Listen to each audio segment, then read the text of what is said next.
We just got back from the most important summer league of the last 10 years. Let's lock in and find out why. You are Locked On NBA Draft with no ceilings. Your daily podcast on the future stars of the NBA. Part of the Locked On Podcast Network. Your team every day. Welcome back to Locked On NBA Draft with no ceilings. Thanks as always for making us your first listen of the day. My name is Albert Gim, and I'm joined as always by my co-host, PhD in the pick and roll and Long Island style pizza. We've got Corey Tulaba in the house, and today we are still recovering after a wild couple of days in Las Vegas. We've had to,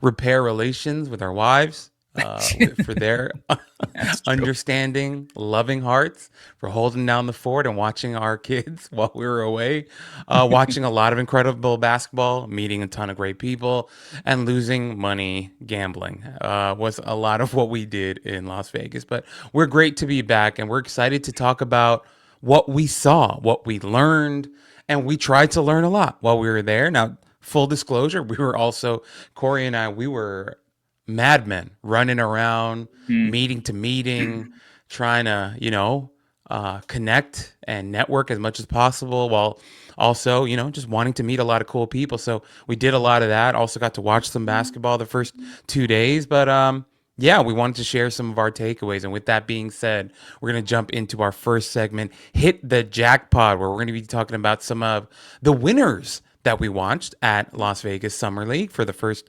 3 days that we got to watch. So Corey, hit us with some of your winners from Vegas. So the first guy I just kind of want to shout out because my approach to this was prospects that we had watched live together in Vegas. So we didn't watch the Cavs while we were there.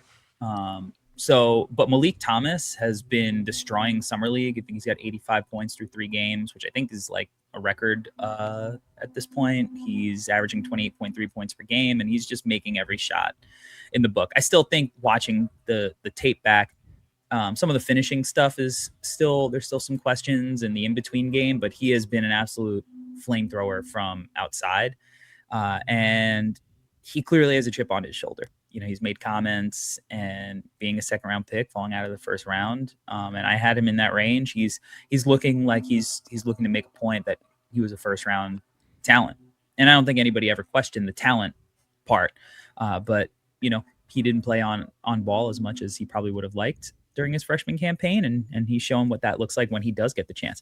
But my big winner, and maybe this is just the Bulls fan in me, is I'm going to go with Caleb Wilson.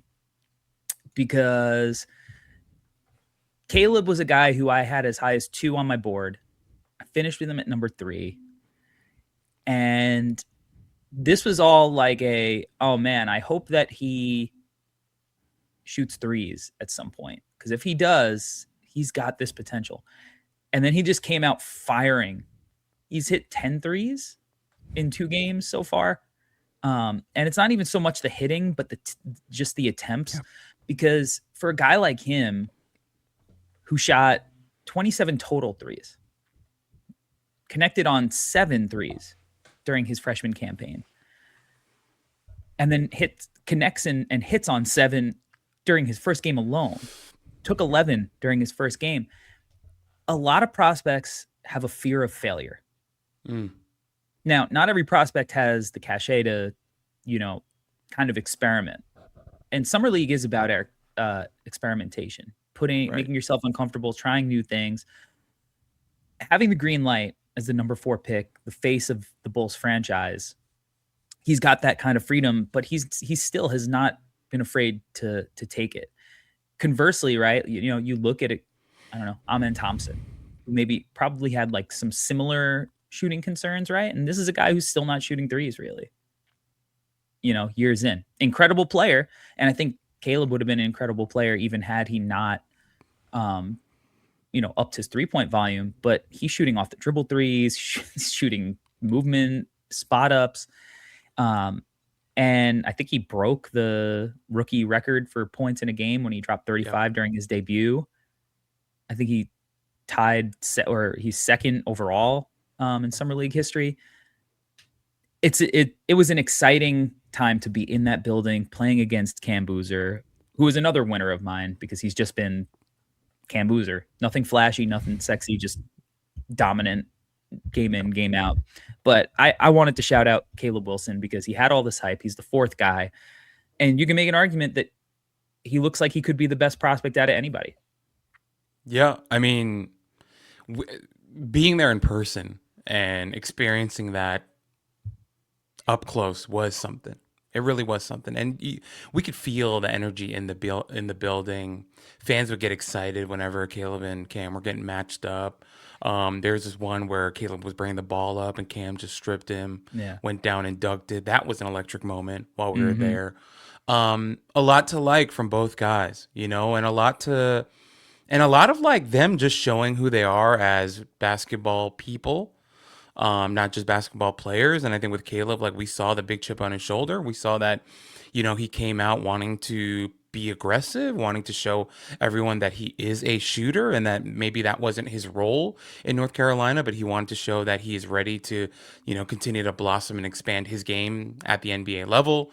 And we saw a lot of Cam being Cam, as you mentioned, quiet, steady, but guess what? He ended up winning the game. And that's one of his major traits is that he is a serial winner. And he did what it took to win. I think he had like 20-something points on like, I don't remember, 12 shots. Something.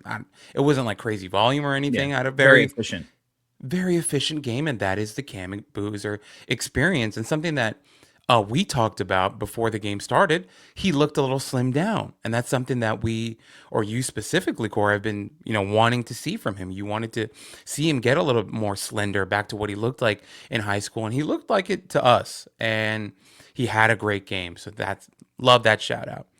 For me, I had two guys. First one that I really wanted to mention was Cedric Coward. Yeah, I had him on my list as well. Just watching him in my head, I'm like, if I'm a Memphis Grizzlies fan, and I'm watching Cedric Coward right now, I'm thinking, do I have some sort of between like young Kawhi to OG Anunoby, something in between? Is this what Cedric Coward is going to be? I'd be through the moon, ecstatic, just besides myself, thinking that I have a young tandem of Cedric Coward and Cam Boozer, plus all the other fun young Zach players Edey. that they Exactly. Zach Edey, Kareem Lopez, whatever, Cam Spencer. Javon Small was really good. It's a lot. Just a really, really fun team. Right. Kareem Lopez. Yeah. A lot to like and a lot to be excited about. So just watching Cedric, I'm like, he was just throwing up shots, but throwing up sounds bad, but just super confident. Like every shot he took, it's the Patrick Ewing, when did you practice it? I practiced it. Every shot was a shot that he works on, that he was comfortable taking. He just had an aura about him that was special, where it felt like he knew that he was the guy there.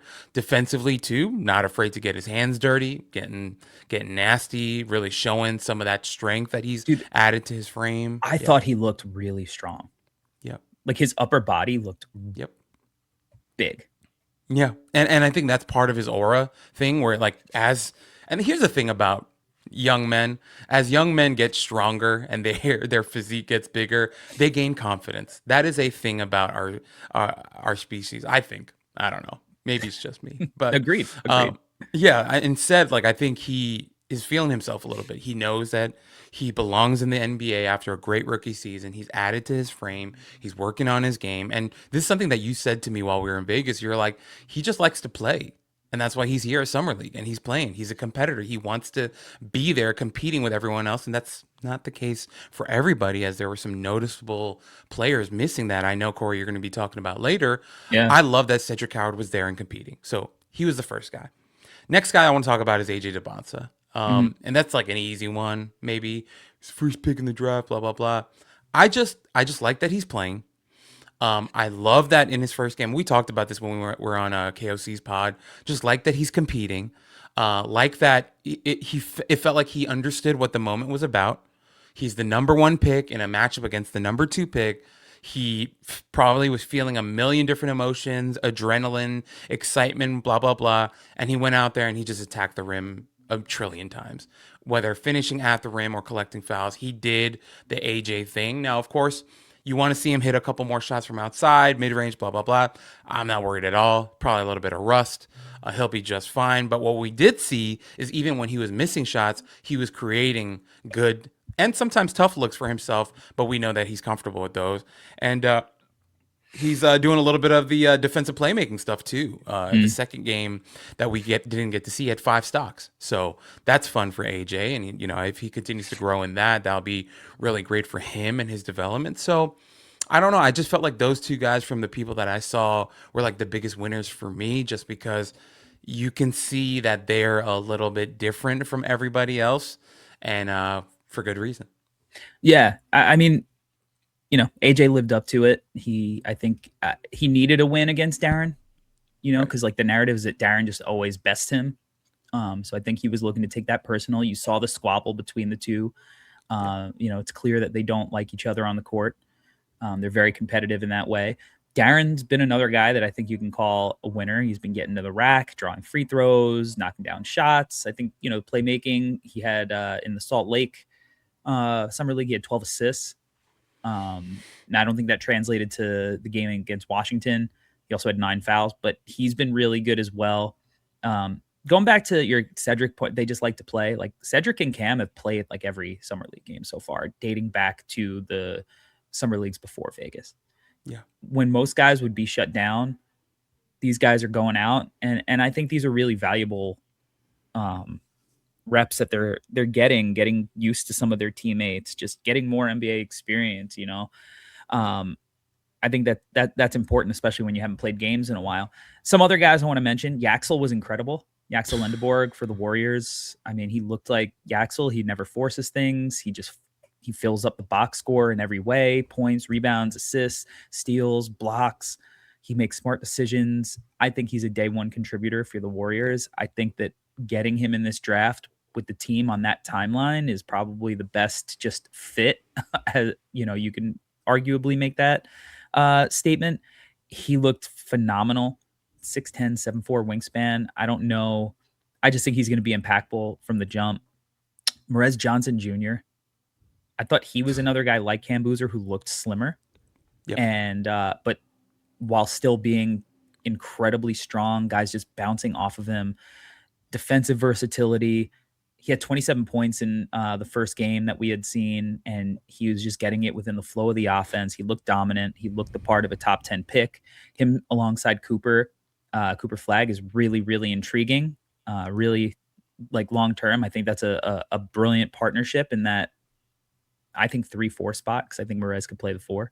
Yep. And then the last 2 guys that I wanted to mention on my list were the guys on the Nets. Michael Brown Jr., I thought, has looked like the most appetizing guard to me. He looked comfortable. He looked NBA. He played the NBA style. Really impactful. The game looked easy to him. And then Yegor Joman. I mean, he's looked phenomenal. He was a high volume 3-point shooter last year. He has the rep now, and he's using that gravity to attack and get to the rim now. We know what he could do as a passer. Talk about aura. Yegor is a guy who's been aura farming, as the kids say, as Yegor says online. Truly confident, around 6'10" in shoes. I think between Michael Brown and Yegor Joman, a lot of people who have given the Nets a lot of stuff over the last 2 drafts are going to kind of look back and be like, these are 2 really like impactful foundational pieces. Some of the other guys I think we'll talk about, but in other segments, but I think at least with those 2, the Nets kind of hit it out of the park. The Yegor thing, you mentioned how he's like solidified himself as a shooter, and like the thing that I really enjoyed is he's still taking shots and making shots, even in summer league. The jumper so pretty, and like truly, our take on Yegor before the draft may go down as one of our best takes ever. Yeah, like we tried telling everybody, and like I remember, I won't say who I texted, but someone was like, "Hey man, everyone looks good in a workout," and I'm like, I hear that, but there's something here. and the way that his jumper looked and the mechanics changing and the confidence that he was shooting with, I think both of us were like, there's something real going on here with Yegor. And so I feel fantastic about how he's playing. Once again, as you guys know, big Nick fan. It hurts me to give Nets praise, but Yegor is unbelievable. And to your point, Mike Hell's looked fantastic too. So have to give them the credit. Now, the unfortunate thing is at Summer League, not everyone can look great. Not everyone could be a winner. Not everyone could be amazing. After the break, we're going to hit some of those losers, but we've got a word from one of our sponsors.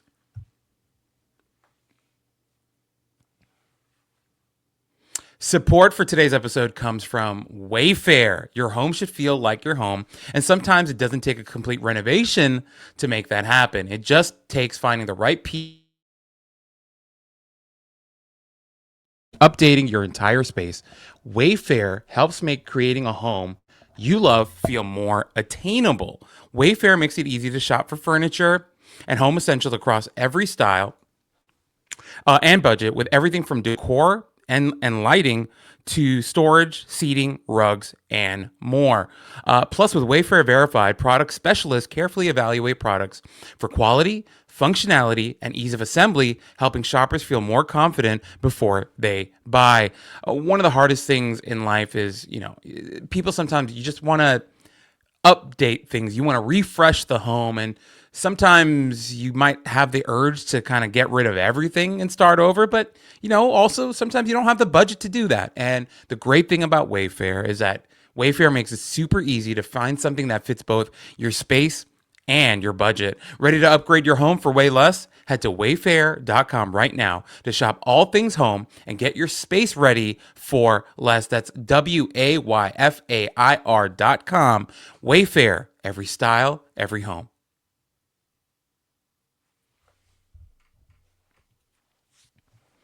All right, guys, we are back and we are breaking down Las Vegas Summer League through our eyes and the action that we've seen. And we're going to jump into some bad beats, some guys who struggled a little bit that we might be calling losers from Summer League. So if you can, Corey, we'll send it over to you for your losers. Yeah. I'm going to talk about two guys who decided along with their team. So I'm not going to single them out. I'm going to say the New Orleans Pelicans franchise, which, shocker. Derek Queen and Jeremiah Fears, neither of them suited up for Summer League. And I don't get it. I don't get why they didn't play. I mean, if you've listened to me for a while, you know how big of a fan I am of Derek Queen's game. But you need to hit certain benchmarks. And you need to, I don't think either of those guys earn the right to not play. I mean, to be frank, even a guy like, they're Cooper Flagg and them, if they would have, I'm almost disappointed that a guy like Cooper didn't play, because he has stuff to work on. I think you can make an argument for, like Dylan Harper, a guy like that who's coming off an incredible finals run, give him a little bit more time to rest, etc. But I think second-year players play a game or two, especially if you're there. Get to work with some of your new teammates, build a little bit of chemistry, whatever. But Fears and Queen have not demonstrated nearly enough to just be shut down. So that rubbed me the wrong way. I have a guy on my list that we share, a couple of guys that we share. So, we could talk about those. But Janai Broom, I mean, he still puts up numbers, but I just watch it and I'm like, this can't move. Guy can't move on the floor. It looks like he's coming off hip surgery or something. He just looks stiff and slow. And I just think he's too ball dominant to where he's putting up numbers that just won't translate. Henry Visar, when we watched him in that first game for the Hawks, I thought Zuby looked really great. And I thought there was a stark difference with the impact that Visar made. Nobody's afraid to challenge him. If he's not making shots, I just don't know what he does. It feels kind of big for no reason. I think I understand the pick for the Hawks, especially that late, for the 52nd pick. I think that fine, chance to take, but guaranteed money. Right. And I just don't get it. But yeah, there are two other guys on my list that we share. So those are the guys that I was kind of left like, man, I don't know.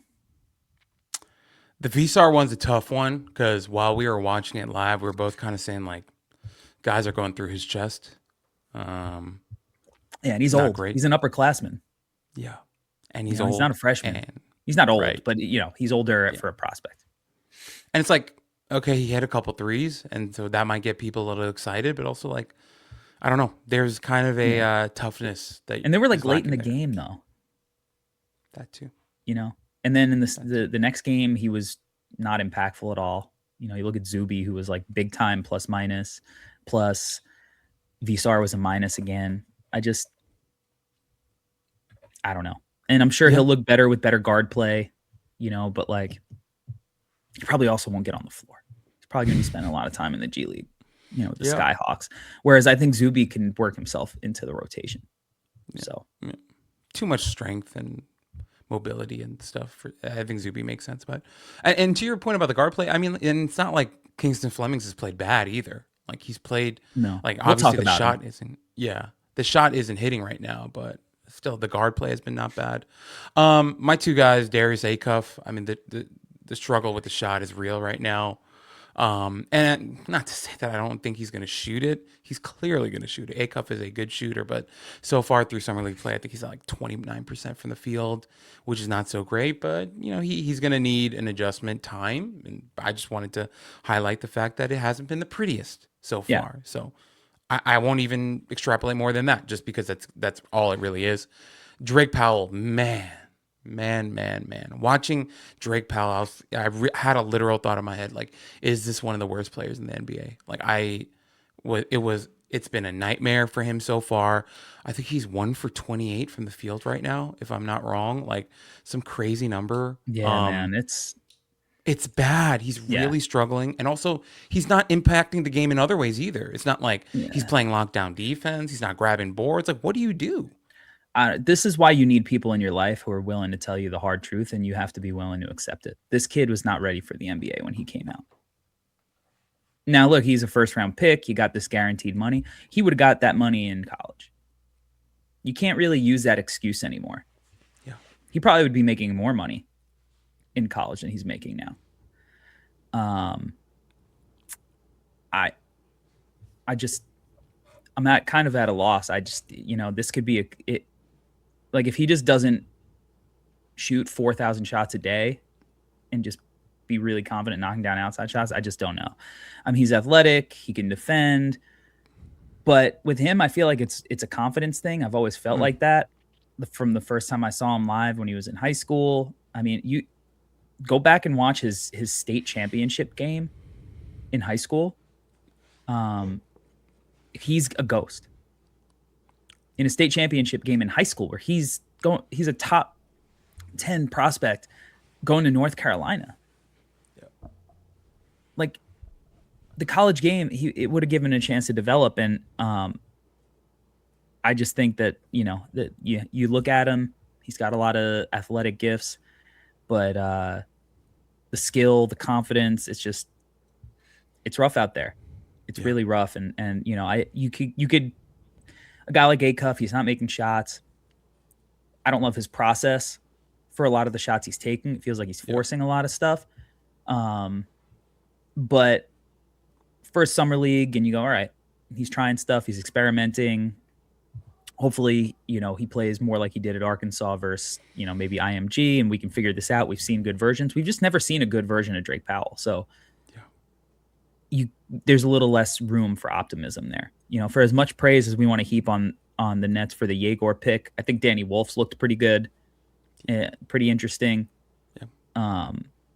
The Powell pick is pretty rough. When if you were going to just get an athletic wing, why not just go for Hugo Gonzalez? Now, if the Nets had Hugo too, which is crazy that they didn't take him because he was also teammates with Yegor at Real Madrid, so that would have been such a seamless fit with them together. That one still boggles the mind. But yeah, I mean, Drake Powell, whenever he was out there, it felt like the Nets were playing 4-on-5, like Yeah. true ghost stuff. It was a nightmare to see, and he's really hasn't hit any shots and hasn't really done a ton on defense, and it's just why are you out there? What are you doing? What's the point of all this? And an earlier point that you made in our previous segment, like summer league's about trying stuff, being aggressive, working on your game, and it doesn't feel like he's doing anything. Like he's genuinely wasting time and getting cardio, and it's just that's a nightmare for the Nets considering he was a first round pick for them last year. Okay, with that being said, after the break, we are gonna get into some wait and see guys that we think you guys will be interested in hearing about.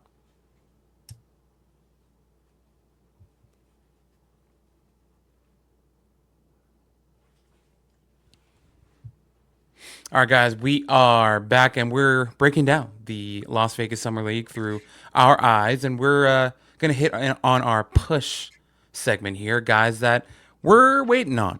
We're not going to overreact. We're not saying that they're losers. We are saying that we want to continue to watch and monitor their games. So, Corey, talk to us about some of your wait and see push guys. First guy, Kingston Flemings. Kind of a push for me. I think as a point guard, making plays for his teammates, taking care of the ball, he's been really good. And that's the stuff we expect from him. He's just really smart, really cerebral, just a high feel dude who's going to lift others up, with his penetration, his vision, being a leader, on the bench, on the sidelines, during huddles, all that stuff. I kind of want him to be a little bit more aggressive as a scorer. This is a top 10 pick, and it might just not be in his nature, because he was really inconsistent and up and down with his scoring during his freshman campaign at Houston. But when he's aggressive as a scorer, I feel like it makes him better as a passer too, because guys start respecting it more. Him getting into the paint, being aggressive, getting downhill, which is something he needs to work on, is his finishing, right? It causes rotations, and he's got the vision to make really, really difficult, reads in those scenarios. And then his 3-point shot, it's going to be a volume game. Like, guys respect it because he's comfortable shooting off the dribble. Like, if guys are going to go under, like, don't hesitate, let it fly. The ball swings to you and somebody's closing out. I'm not saying take bad shots, but let it fly. So Kingston is somebody who is a little he left me wanting more. But then the other guy, Dalen Swain, and I think you could arguably have put him in the losers column, to be honest, but I'm not really ready to give up, because there were some flashes, like his ball handling. He was really shifty getting into the, like when he was dribbling and creating on the ball, but he looked terrified to shoot. And again, like if you look at the stark difference between Caleb Wilson and Dalen Swain, Caleb, both those guys, clear weakness in their game, outside shooting. And Swain was pretty good shooting off the bounce this year, especially given his reputation. He looks terrified to shoot. And it's a bad sign, because if he's not even willing to shoot in Summer League, honestly, this is a big time miss of a pick, especially when you look at a guy like Cam Carr, who, has had some big moments in Summer League and kind of is a lot easier to slide into an ancillary role. A guy like Stephen Castle, who I think is the path for Swain, he's not really afraid to shoot. It's not that the shots aren't always going in, although he did improve this year as a shooter. But he knows, like, if he's going to leverage the rest of his skills and he's going to play on the ball, like, he's got to be a shooter. And Dalen Swain was not looking at the rim, but I thought when he had an opportunity to create going to the rim, it was like, okay, like, this is why you really like him. But man, like, it's going to be a waste of a pick if he doesn't start letting it fly. So there was some really fun stuff that I saw, but also some stuff that has me pretty concerned with him. I feel like though I feel like your stance on him hasn't really changed though. No. Even when the Bulls, even when the Bulls made the pick, it wasn't a pick. Sorry, it wasn't a pick that you were like enamored with either. I think there was some cautious optimism that Yeah, I you thought it was had, like, interesting. oh, yeah, this could be cool, but also there's some concerns, and we both had those concerns even pre-draft while watching him and getting to see him at the combine. It was like the shot is still pretty janky, and he's really got to work on it. And if he's not going to have the confidence to boot, like this could be a nightmare type of situation. So I hear all that. For me, the two guys I had, Keaton Wagler was my first guy. Yeah. First game, rough, not a lot of shots, whatever. Second game seemed like he had a better game. Didn't get wasn't there in person. We both weren't, so it is what it is. But Had a big a guy who big third quarter. right, big third quarter. And the thing with Keaton is like none of this shocks me though. This is kind of exactly what I was expecting from him. Like I didn't see any world where he would come into summer league and just light the world on fire.